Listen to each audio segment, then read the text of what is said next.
Buenas noches con todos, bienvenidos y que Dios les bendiga mucho a todos aquellos que tienen hambre y sed de la palabra de Dios. Estamos siguiendo una secuencia sobre los estudios de Primera de Corintios y en este momento ya estamos en el capítulo 13. Les invito a orar para que Dios dirija el estudio de hoy. Señor, gracias por tu palabra. Gracias por tu enseñanza que vas a traer a nuestro corazón. Bendícenos ahora con tu palabra. Guíanos, oh Padre. Guíanos en el nombre de Jesús. Amén y amén. Les invito a abrir su Biblia en Primera de Corintios capítulo 13. Primera de Corintios capítulo 13. La semana pasada estuvimos leyendo los primeros 3 versículos. 1 Corintios 13, ¿ya lo tienen? Los primeros 3 versículos estuvimos estudiando y leímos que decía: si yo hablase lenguas humanas y angélicas y no tengo amor, vengo a ser como metal que resuena o címbalo que retiñe. Y si tuviese profecía, y entendiese todos los misterios y toda ciencia, y si tuviese toda la fe de tal manera que trasladase los montes, y no tengo amor, nada soy. Y si repartiese todos mis bienes para dar de comer a los pobres, y si entregase mi cuerpo para ser quemado, y no tengo amor, de nada me sirve. Así que estudiamos que habían estas 3 circunstancias: el hecho del uso del don de lenguas o los otros dones, como la profecía, el don de ciencia, el don de fe, por ejemplo. Y por último, esta actitud de sacrificio, de poder entregar mi cuerpo, inclusive para ser sacrificado, o entregar todos mis bienes para ser dado a los pobres. Si en cualquiera de estos casos no tengo el amor de Dios, de nada me sirve y nada soy. Esta es una enseñanza muy fuerte. La pregunta que nos hicimos fue: ¿y cómo hago? ¿Cómo hago para tener el amor de Dios? Porque yo quiero tener el amor de Dios en mi vida, pero ¿cómo hago? Y entonces vimos que habían 5 puntos. Punto 1. Hay que reconocer que el amor de Dios ya ha sido derramado en nuestros corazones cuando mora el Espíritu de Dios dentro de ti. Cuando mora el Espíritu de Dios, Él ya derramó su amor dentro de ti. Segundo punto, la primera pregunta que nos hacemos es: ¿mora el Espíritu de Dios entonces en mi corazón? ¿Realmente tengo al Espíritu de Dios morando en mi alma? Y la tercera pregunta era: ¿soy lleno del Espíritu Santo? ¿Tiene el Espíritu Santo el control de cada área de mi vida como para que el amor de Dios aflore en forma natural? Y el punto 4, dijimos que era necesario pasar tiempo de calidad con Dios. No basta con orar un ratito, leer una porción de la Biblia, sino pasar tiempo de calidad con Dios, a solas con Dios. Y el quinto punto, que decíamos, darle a la palabra de Dios la prioridad que se merece. Y guardar su palabra nos alinea con el amor de Dios. Y justamente los que están ahora conectados, que Dios les bendiga, los que están conectados en este momento muestran que le están dando a la palabra de Dios el lugar que se merece. Es muy fácil que el diablo nos seduzca, nos compre, nos ofrezca alguna otra actividad para desplazar la palabra de Dios de nuestras vidas a un segundo, tercer, cuarto lugar, para escucharla solo cuando tenemos tiempo. Entonces, esto es importante también: dedicarle a Dios la prioridad que Él necesita tener como Señor de nuestras vidas para escuchar y aprender de su palabra. El día de hoy vamos a aprender sobre 15 maneras en que el amor de Dios se expresa. 15 maneras en que el amor de Dios se expresa. Pero antes que nada, quiero decir algo. La Biblia menciona que el amor de Dios es la muestra, la característica de los que han nacido de nuevo, ¿verdad? Sin embargo, muchas veces lo que yo me he encontrado con personas que vienen a la iglesia y que dicen, en esta iglesia no hay amor de Dios, ¿no? La pregunta no es si en una iglesia hay amor de Dios o no. La pregunta es si yo soy portador de Dios, portador de amor de Dios. Voy a repetir. Cuando voy a una iglesia, yo no puedo estar criticando y preguntando si hay amor de Dios en esta iglesia o no. Porque si Dios me ha llevado a esa iglesia, es para que yo, como portador del amor de Dios, refleje el amor de Dios y traiga el amor de Dios a esa congregación. Cada persona que se queja de que falta amor, aquí no hay amor, falta amor, generalmente son las personas que menos amor tienen y que llegan a la iglesia solamente con el objetivo de ser beneficiados, servidos, atendidos, engreídos, etc. Pero cuando se trata de los verdaderos hijos de Dios, no se trata de criticar si hay amor o no hay amor, sino la pregunta, ¿soy yo portador del amor de Dios por donde voy? Cuando la gente me ve, reconoce que el amor de Dios viene dentro de mí, que me está acompañando la presencia del Espíritu Santo y por tanto el amor de Dios está lleno de mi corazón de eso. ¿Soy portador del amor de Dios? La segunda cosa que quiero que analicemos es lo siguiente. Mostrar el amor de Dios no tiene nada que ver con estar enamorado de la gente. El estar enamorado de alguien, cuando Dios pone delante de ti una persona de la cual tú te enamoras, eso es otro cantar. Eso tiene que ver con el amor de pareja, tiene que ver con el amor, con las maripositas en el estómago, tiene que ver con que te suden las manos cuando lo ves. Eso es otra cosa. Estar enamorado de una persona es una mezcla de sentimientos, de decisiones que conlleva el ser humano en forma natural. Cuando la Biblia habla del amor de Dios, no está hablando de que debemos estar enamorados de todo el mundo, sino que debemos reflejar el amor que Dios tiene en su corazón, debemos reflejarlo nosotros a los demás. Y Dios no está enamorado de todo el mundo. Dios obra a favor de todo el mundo, que es diferente. De tal manera amó Dios al mundo que dio a su Hijo unigénito. Por eso el amor de Dios está muy por encima de ese sentimiento cursi, ¿no? Que muchas veces enfocamos según lo que nos enseñan las películas de Hollywood, ¿no? Porque el amor de Dios es mucho más profundo, es mucho más auténtico, es mucho más real. Entonces, repito, amar con el amor de Dios no tiene que ver con estar enamorado de la gente, sino con actuar reflejando las características de Dios en mi vida, las características de amor que Dios tiene en mi vida. ¿Qué es lo que vamos a ver ahora? Porque cuando empezamos leyendo a partir del versículo 4, descubrimos que Pablo no va a explicarnos qué es el amor, no. Lo que va a hacer Pablo va a ser describir el amor, que es diferente. Es decir, el amor es como el tiempo, no se puede explicar. ¿Qué es el amor? No se puede explicar. Entonces Pablo no va a tratar de explicarlo, solamente va a tratar de ilustrarlo y va a decir, el amor hace ciertas cosas y no hace otras, ¿no?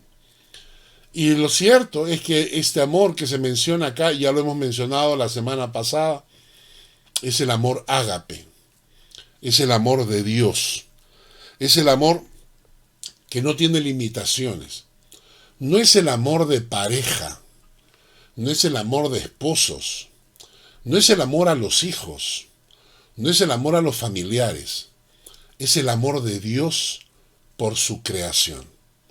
es el amor supremo, es el amor que no tiene condiciones, es el amor que está por encima de los amores terrenales y humanos.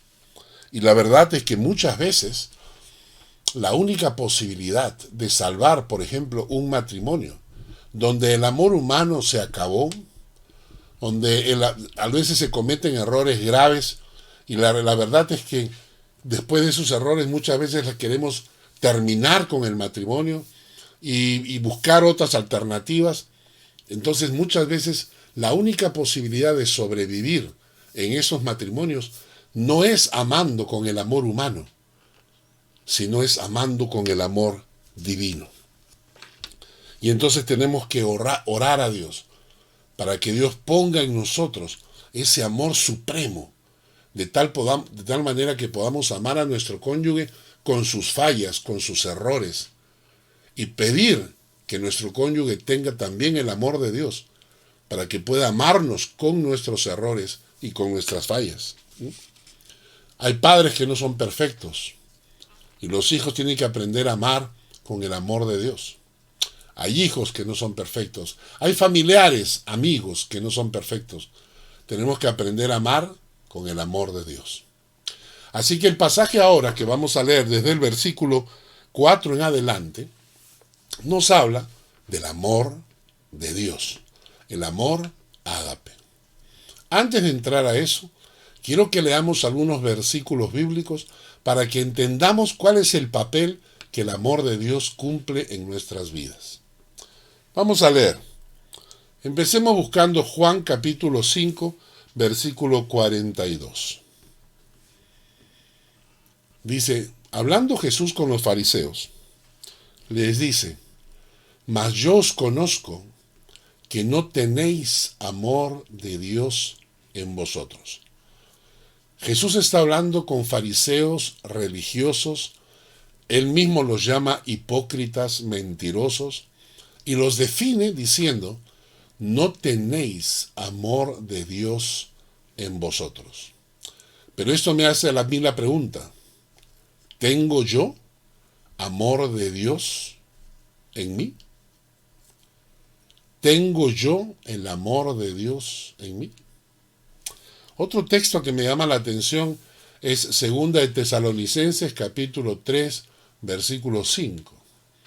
Cuando el apóstol Pablo escribe, y el Señor encamine vuestros corazones al amor de Dios y a la paciencia de Cristo. Qué interesante.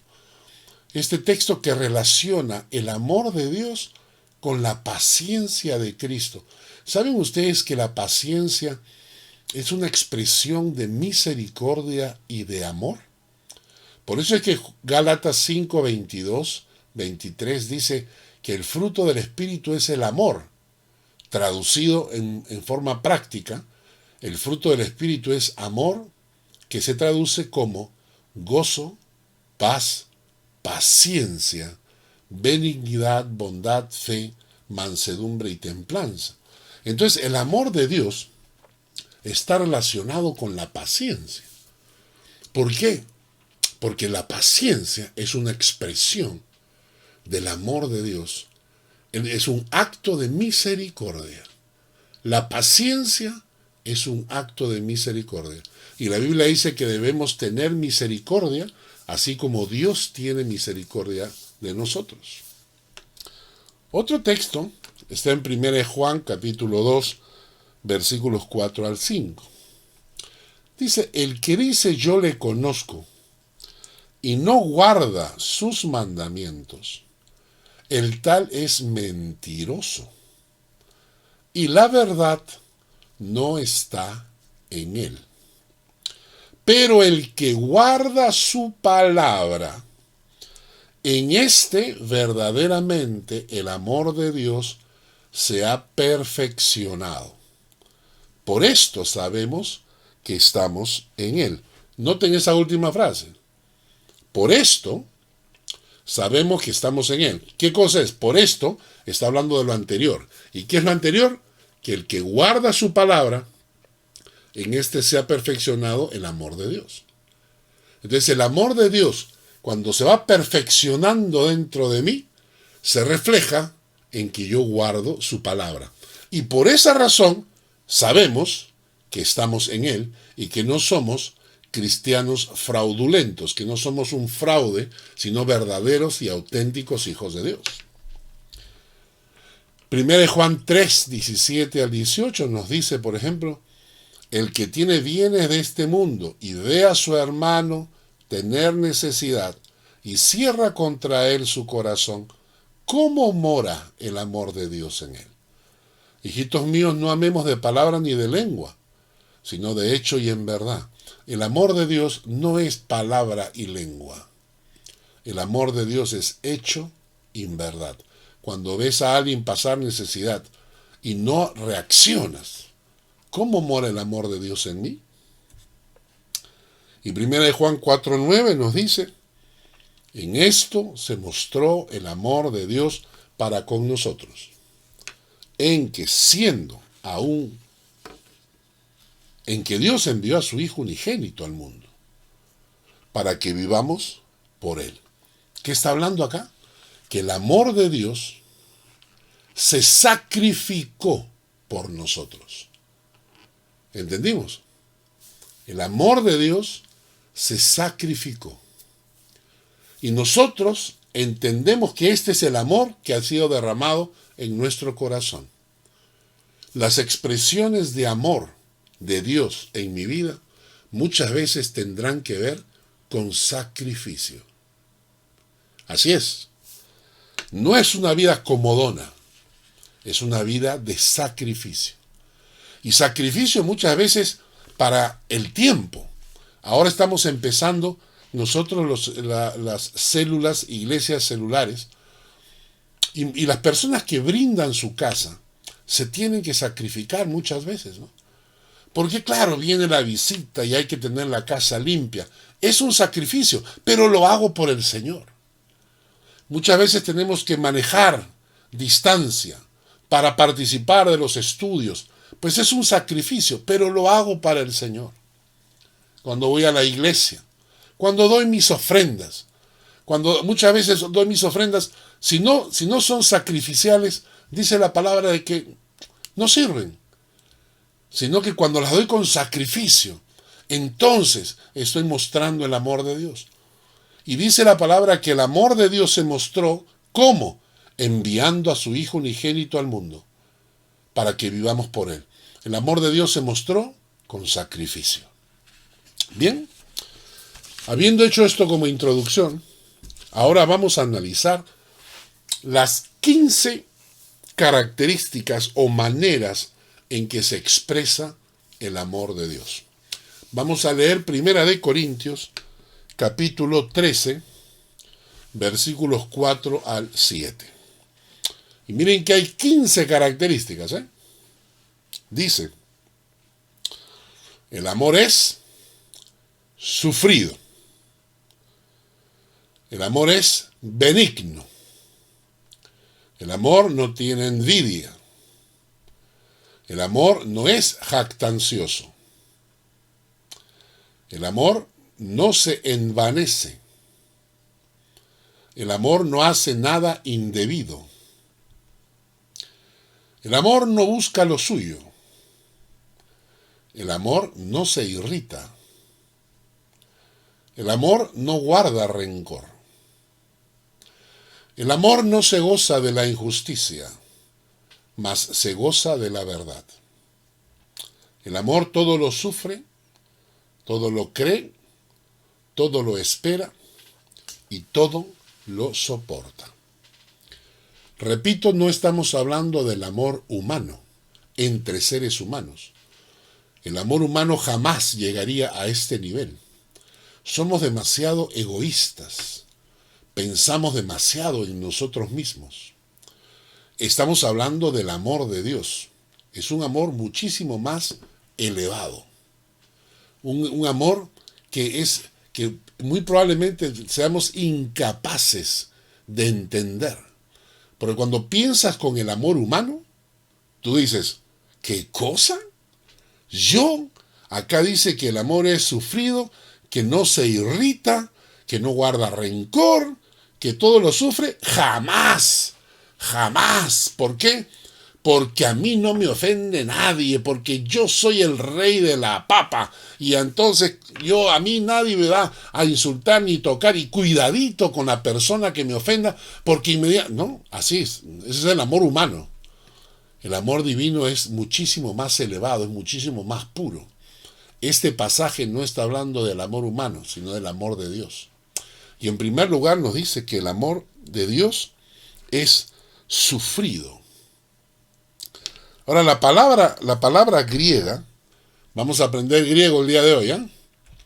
La palabra griega es macrotimeo. Macrotimeo, que significa tener mucha paciencia, tener un ánimo largo, que no termina pronto, es decir, no exploto rápido, tener paciencia. Cuando dice que el amor es sufrido, es porque tenemos paciencia. Y por eso estamos sufriendo. Porque a veces tener paciencia implica sufrir. Y entonces aguantar, por ejemplo, ¿no? Cuando hemos estado impacientes por algo y nos han dicho, espérate, ¿sufrimos o no sufrimos? Claro que sufrimos.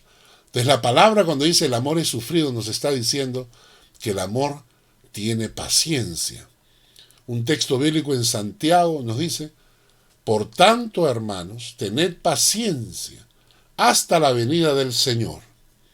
Mirad cómo el labrador espera el precioso fruto de la tierra, aguardando con paciencia hasta que reciba la lluvia temprana y la tardía. Tened también vosotros paciencia y afirmad vuestros corazones porque la venida del Señor se acerca. Repito nuevamente, es este amor el que no lo puedo producir yo con mi esfuerzo. No es que yo me decida a tener paciencia, es que mi comunión con Dios es tan fuerte que el Espíritu Santo produce en mí el amor de Dios que trae paciencia.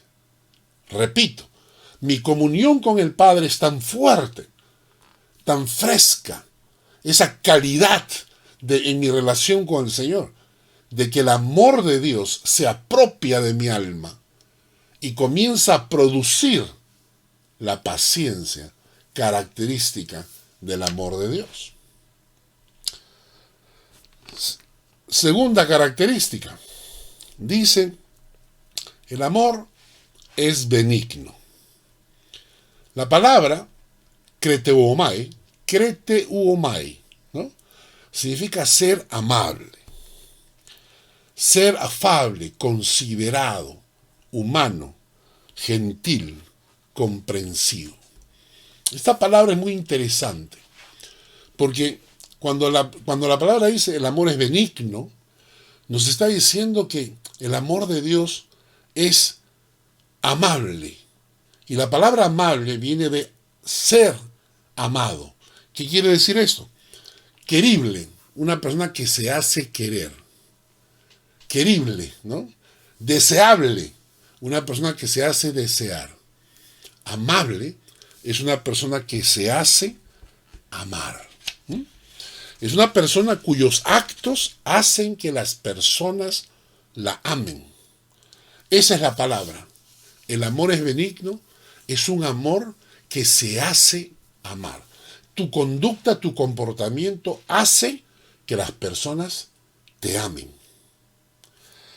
Hay un texto bíblico en Lucas capítulo 6, versículo 35. Dice, amad pues a vuestros enemigos y haced bien y prestad no esperando de ello nada, y será vuestro galardón grande, y seréis hijos del Altísimo, porque Él es benigno, amable, para con los ingratos y los malos. La persona benigna no es aquella persona que es bondadosa con el que se lo merece. ¿Han leído bien el texto? Dice, amad pues a vuestros enemigos y haced bien y prestad no esperando de ello nada, y será vuestro galardón grande, y seréis hijos del Altísimo. ¿Cómo puede ser posible? La gente te dice, esto es imposible, yo no puedo amar a mi enemigo. Pues bien, aquí el punto es este. ¿Amar a tus amigos es algo extraño? No. Amar a tus enemigos lo hacen hasta los delincuentes. Los asesinos aman a sus amigos. Cuando hablamos de amar a los amigos, estamos hablando de lo más normal en la tierra. ¿Qué de extraño, qué de raro tiene amar a los que te aman? Dice la palabra. ¿Qué extraño tiene amar a los que te aman? Nada. Porque amar a los que te aman lo hace todo el mundo. Hasta los delincuentes aman a los que los aman. Y entonces, el amor de Dios es supremo. El amor de Dios está por encima de eso. Y por eso dice, amad a vuestros enemigos. No quiere decir que te enamores de tus enemigos, pero dice que actúes a favor de ellos. Haced bien, dice, a tus enemigos. Y entonces, esto es lo importante. ¿Puedo yo hacer eso? No, no puedo. No puedo. Porque el amor humano no puede alcanzar el amor de Dios. Para poder lograr esto, para poder amar a tus enemigos, necesitas un amor sobrenatural, que es el amor que viene de Dios, que es el amor que produce el Espíritu Santo cuando gobierna tu vida. Si no, no lo podrás hacer jamás. Es algo que es sobrenatural. Entonces, en segundo lugar, el amor de Dios es benigno, es amable, porque se hace amar, porque ama aún hasta sus enemigos. Y estamos entendiendo, ¿no? Que no estamos hablando de un amor natural. Esto no es un amor natural. Por eso el error de usar este texto de 1 Corintios 13 en los matrimonios. Porque es así. O sea, no, lo utilizan en los matrimonios como si estuviéramos hablando del amor entre parejas. No es así. Tercero, el amor no tiene envidia. Tercera característica. La palabra en griego es celó, que significa tener envidia de alguien o estar celoso de que otro triunfe o avance. Y esto es muy natural. Es muy natural que el ser humano, por más amoroso que sea, siente envidia, siente un poquito de envidia cuando el vecino prospera. ¿Sabían ustedes que, según los últimos estudios, cuando tú pones tus fotos en el Facebook, tus fotos con tus hijos, con tu esposa, de vacaciones, cuando pones foto del auto nuevo que te compraste, o pones foto junto a la Torre Eiffel que te estás tomando una foto y muestras tus vacaciones, que el 30% de tus amistades se alegran y el 70% te envidian y tienen celos de que te vaya bien. Así que tengan cuidado cuando pongan fotos en el Facebook. El 70% de los que se llaman tus amigos te envidian. Y entonces dice que el amor de Dios no tiene ese sentimiento. El amor de Dios se alegra cuando otro es prosperado. El amor de Dios obtiene, se regocija cuando los otros mejoran, ganan, tienen victoria, un mejor puesto. Y qué tan diferente, ¿no? El amor de Dios de nuestro amor terrenal. Miren estos textos bíblicos. En Hechos 17:5 dice: entonces los judíos que no creían, teniendo celos, tomaron consigo algunos ociosos, hombres malos, y juntando una turba alborotaron a la ciudad y asaltando la casa de Jasón procuraban sacarlos al pueblo. Está hablando de Pablo y Bernabé, que la gente al ver cómo lo escuchaban a Pablo y a Bernabé predicando el evangelio, estos judíos tuvieron celos. Esta es la palabra, ese celo, esa envidia. Y quisieron entrar en la casa y tomar a Pablo y a Bernabé y meterlos en la cárcel y apedrearlos, ¿no? Pues bien, el amor de Dios no tiene ese sentimiento. Santiago 4 dice, codiciáis y no tenéis, matáis y ardéis de envidia y no podéis alcanzar, combatís y lucháis, pero no tenéis lo que deseáis porque no pedís, pedís y no recibís, porque pedís mal para gastar en vuestros deleites. El amor de Dios no tiene envidia. Punto 4. El amor de Dios no es jactancioso. El término griego es perpereumai, perpereumai, que significa presuntuoso. Le gusta aparentar, le gusta jactarse delante de los demás para producir envidia en los oyentes. Es interesante, noten esto, le gusta aparentar, les gusta presumir, les gusta jactarse delante de los demás para producir envidia en los oyentes. Y cuando estaba estudiando esta palabra, no solamente se trata de tu imagen, no solamente se trata de presumir de lo que tienes, pero también se trata de presumir de lo que haces o de lo que quieres hacer. Ustedes han conocido a esa gente que habla y se llena la boca de proyectos y sueños, y voy a ir acá, y voy a ir allá, y voy a hacer esto, y voy a hacer lo otro, ¿no?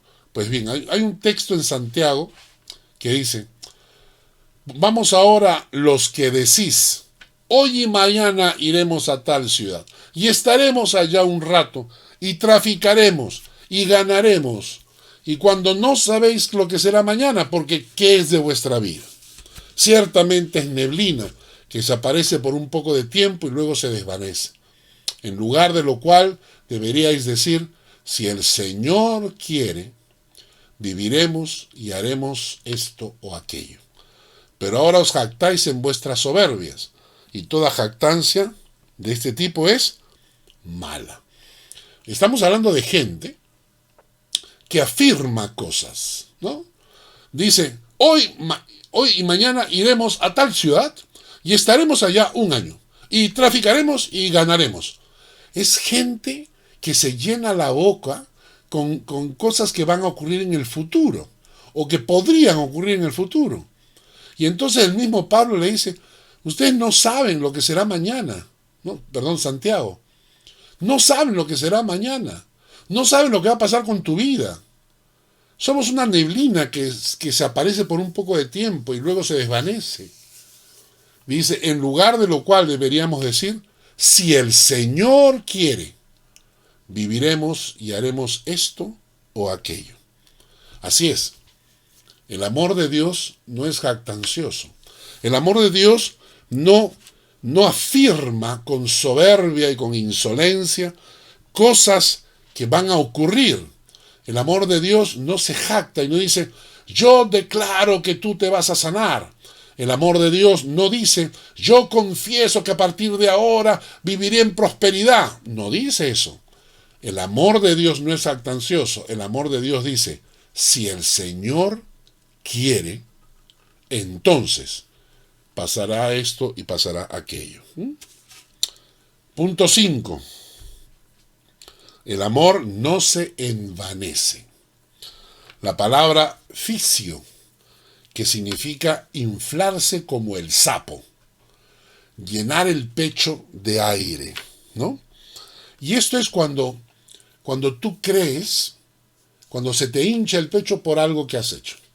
Muchas veces yo he visto cuando al pastor, por ejemplo, su iglesia va creciendo, ¡wow! Cómo se les hincha el pecho, ¿no? Yo he escuchado a pastores hablar mal de otros pastores porque unos tienen una iglesia un poco más grande y los otros tienen una iglesia más pequeña. Y se nos hincha el pecho. El amor de Dios no es así.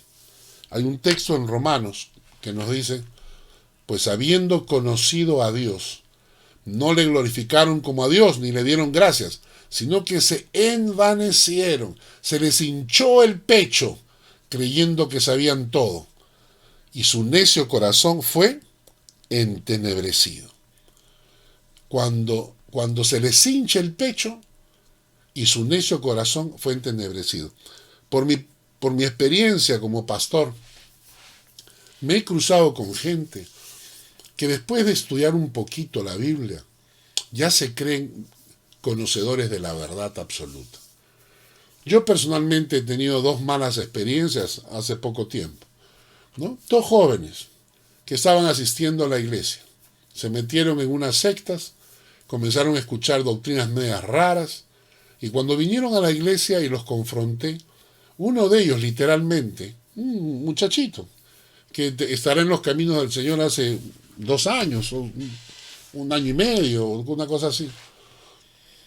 Y él personalmente, hablando, yo le dije, lo que me quieres decir es que yo tengo 40 años estudiando la palabra, pero tú sabes más. Y él me dijo, sí, eso es. Entonces yo dije, no hay nada que discutir. Está envanecido, está con el pecho inflado, está como el sapo que se infla, que cree que sabe más que todos los demás.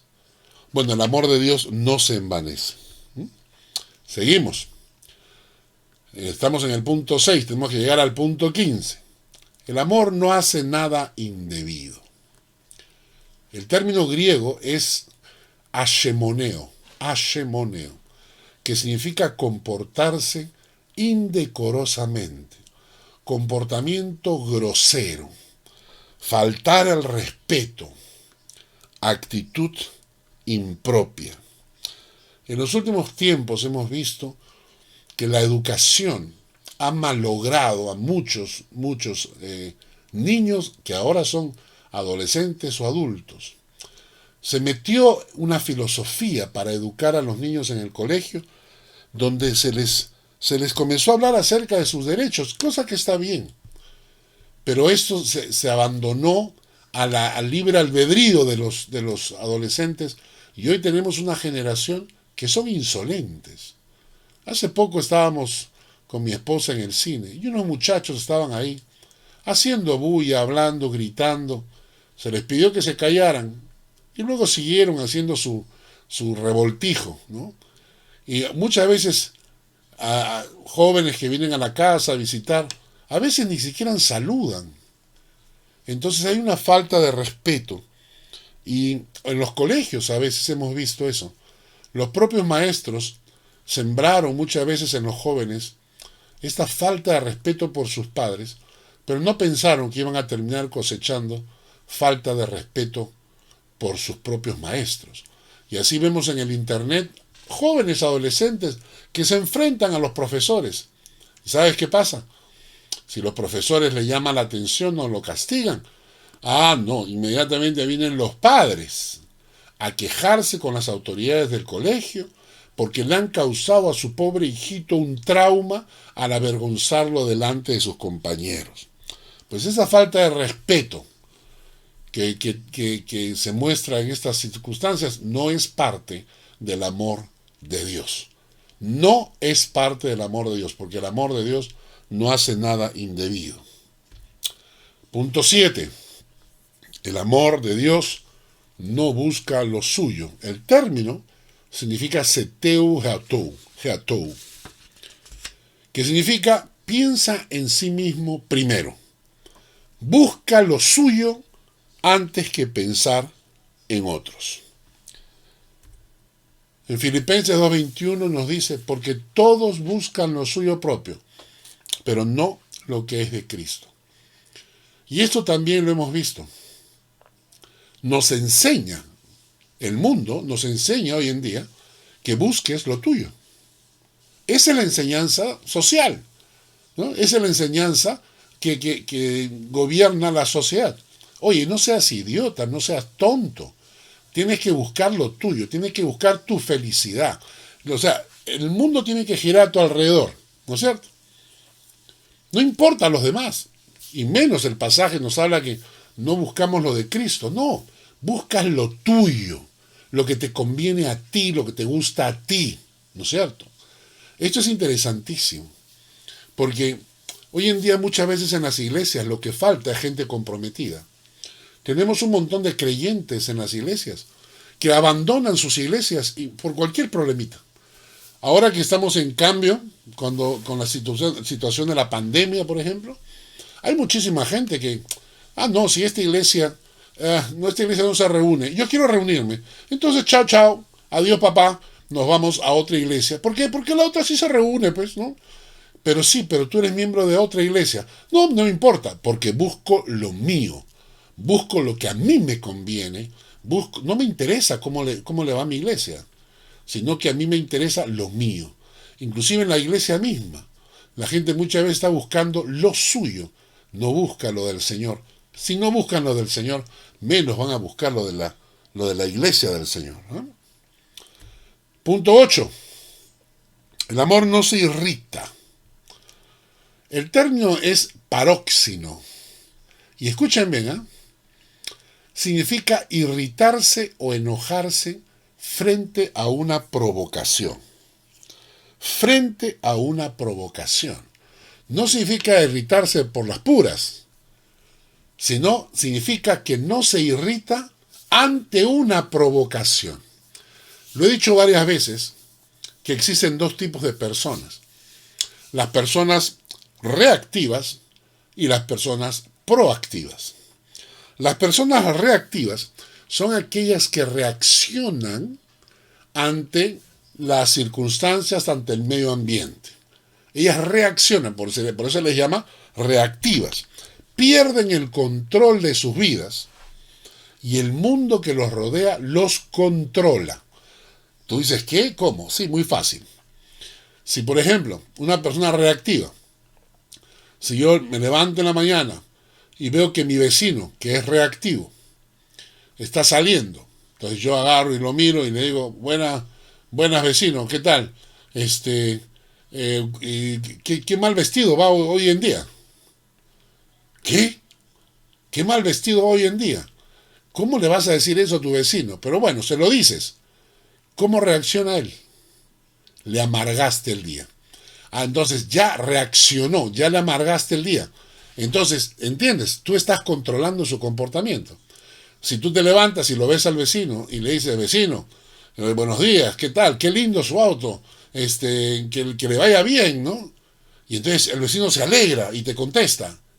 Es una persona reactiva, ya le alegraste el día. Es decir, los sentimientos que él tiene dependen de lo que tú haces.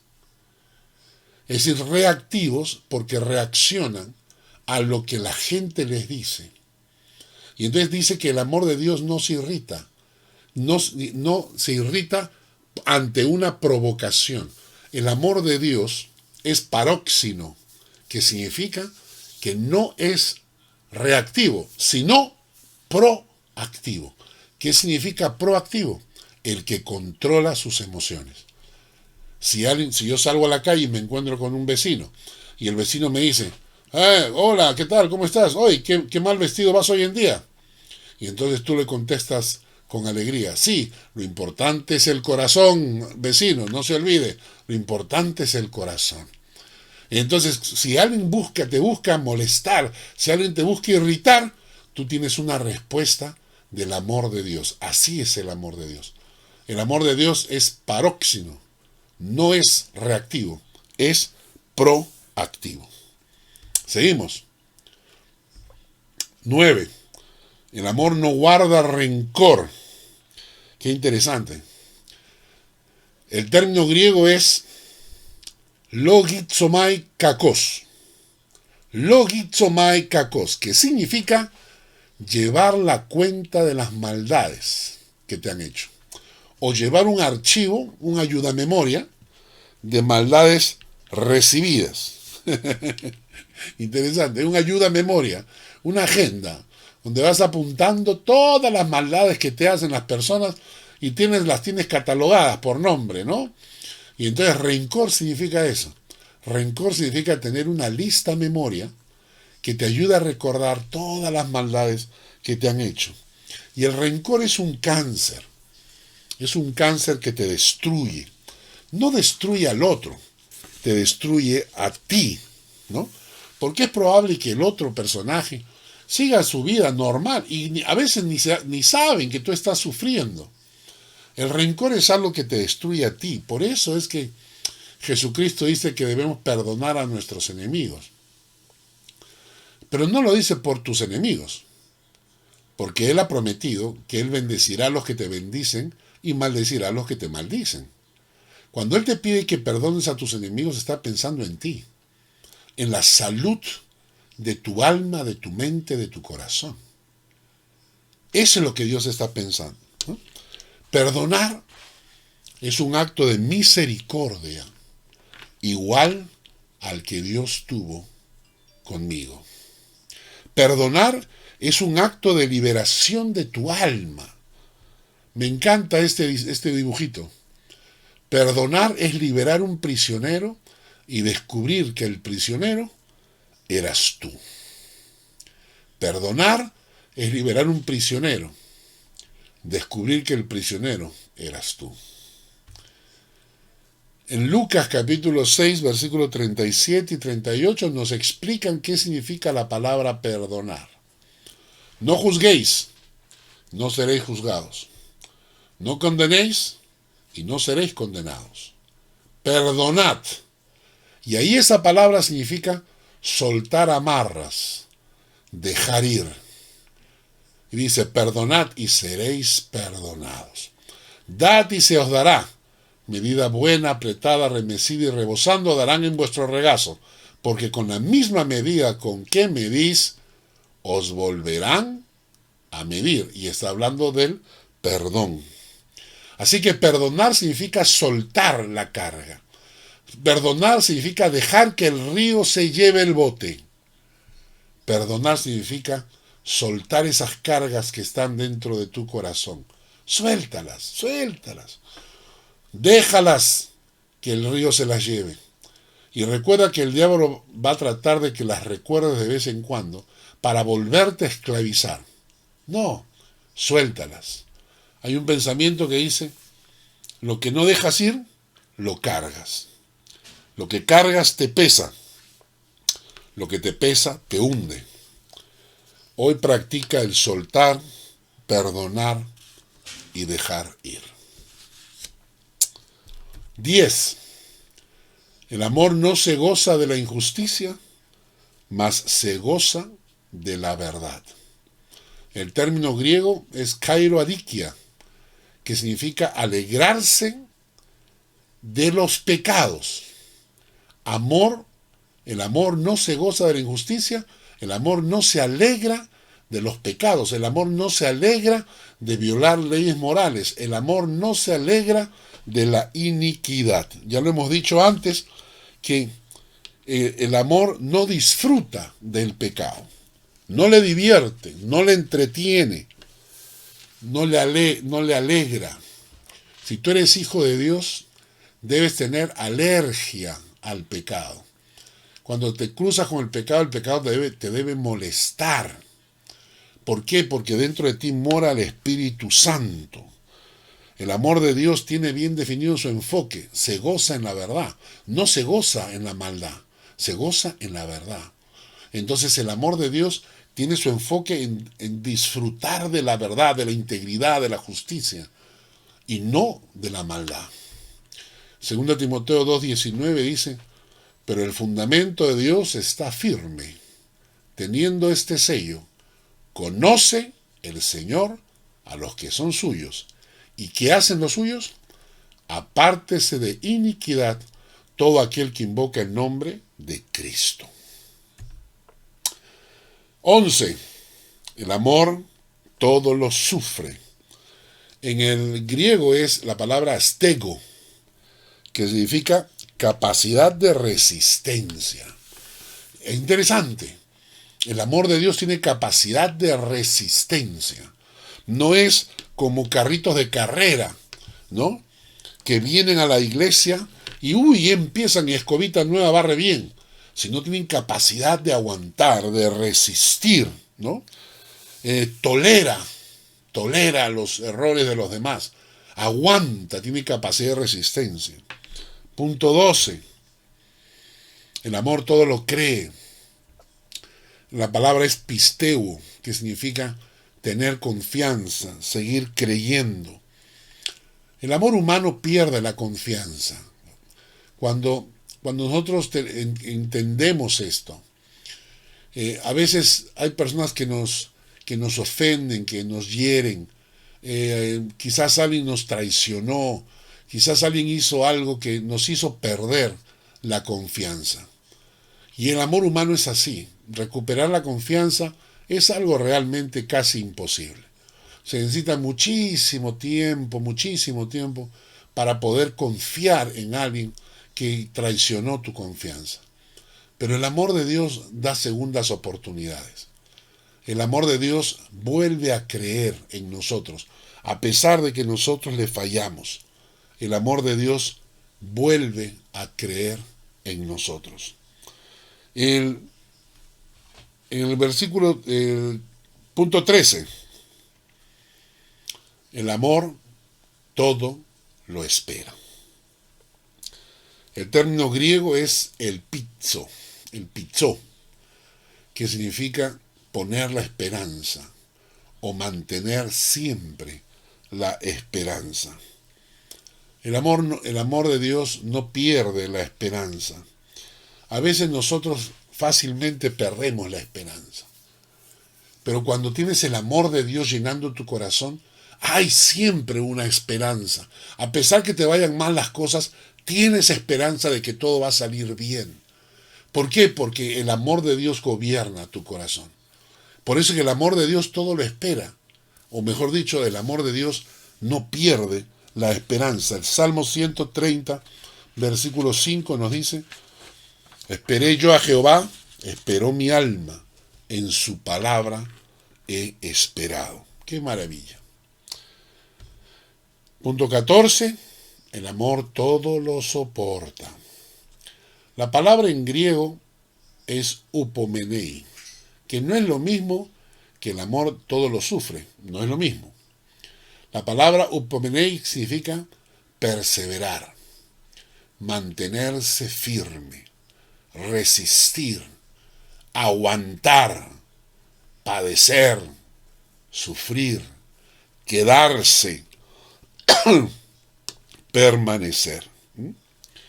Solo el amor del amor de Dios hace que uno se quede en una iglesia o en un ministerio. Yo lo he visto, hermanos. Lamentablemente la verdad es esta, que la mayoría de los creyentes somos muy ingratos. Muy ingratos. Muy ingratos con las iglesias que nos acogen. Somos muy ingratos con los pastores que nos atienden. Somos muy traicioneros, ¿no? Somos muy traicioneros. Nos cambiamos de iglesia como cambiarnos de camisa. No tenemos compromiso con la iglesia. Cuando la iglesia va bien, cuando te toca estar en la cumbre, cuando tu iglesia está en su buena época, hoy recibes creyentes de todas partes. Son las épocas buenas. Y todos los creyentes se pasan la voz. El Espíritu de Dios está, la presencia del Señor está en esa iglesia. Y todos los creyentes honestos que buscan la verdad abandonan sus iglesias y se vienen a la tuya, ¿no? Y entonces tu iglesia empieza a crecer. Entonces la época buena, la iglesia está llena de comprometidos, de gente que ama al Señor con todo su corazón, gente que levanta las manos, adora al Señor, que están dispuestos a servir. Pero cuando viene una época mala, como ahora, por ejemplo con la pandemia, que cuando ves que la iglesia se reduce, cuando hay algún problema en la iglesia, cuando hay algún conflicto, cuando hay alguna dificultad, solamente los fieles soportan. Solamente los fieles aguantan. Solamente los fieles se atreven a quedarse y a permanecer.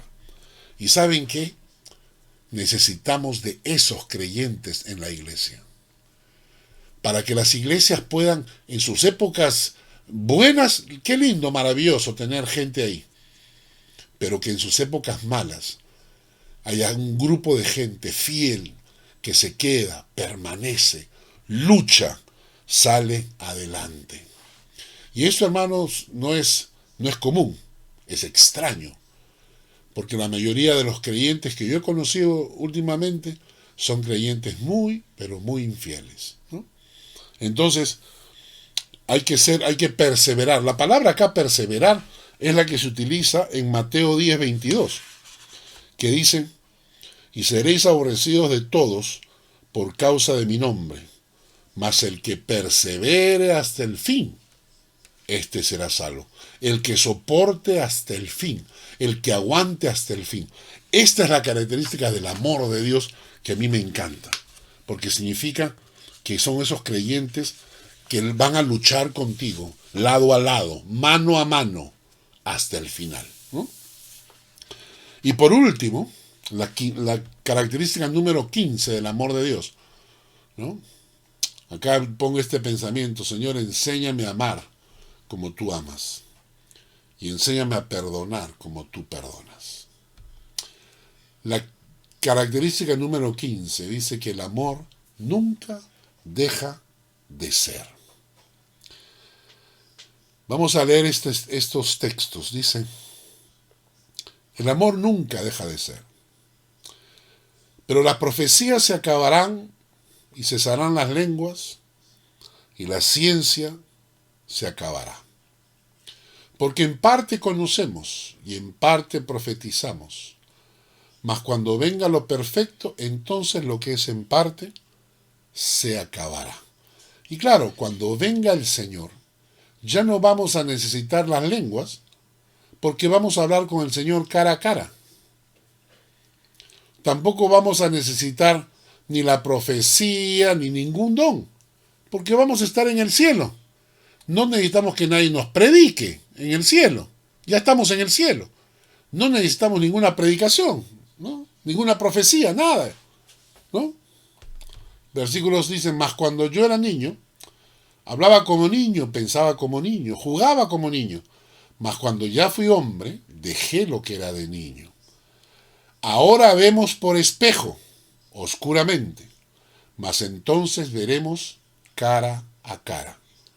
Ahora conocemos en parte, pero entonces conoceré como fui conocido.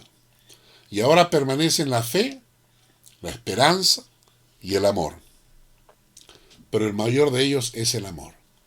Obviamente, porque cuando venga el Señor, ya no necesitamos la fe, porque vamos a estar ante la presencia de Dios. ¿Qué fe necesitas cuando estés ante la presencia de Dios?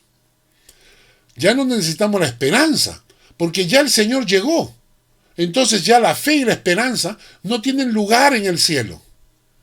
Lo que nunca se va a acabar es el amor de Dios.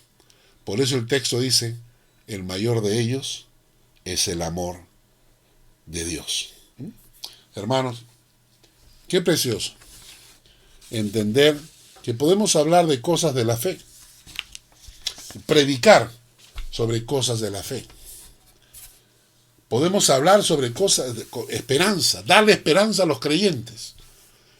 Pero si hay algo que vamos a necesitar ahora y en la eternidad, es el amor de Dios en nuestros corazones. Porque cuando estemos ante su presencia, vamos a tener que amar, no con amor humano, temporal, circunstancial, sino con el amor de Dios, ese amor supremo que acabamos de estudiar. Por eso que nuestra oración, ahora que hablamos con Dios, que nuestra oración sea: Señor, enséñame a amar como tú amas, enséñame a perdonar como tú perdonas. Gracias, Padre, por este estudio bíblico y gracias por tu palabra. Te pido que tú la bendigas, la uses para tu gloria, que hagas llegar este mensaje, este estudio, a quienes lo necesiten, y que toque los corazones que deben ser tocados. Enséñanos a amar como tú amas. Te damos el control de nuestras vidas, para que tu Espíritu Santo llene nuestro corazón y produzca este amor divino, que no es natural para los seres humanos. Para poder amar a ese nivel, necesitamos que tu Espíritu Santo ame a través nuestro. Toma nuestro corazón, toma nuestro ser y glorifícate en el nombre de Jesús. Amén. Que Dios les guarde y les bendiga. Los espero la próxima semana para continuar con el estudio de Primera de Corintios. En este caso nos tocará el capítulo 12. Que Dios les guarde.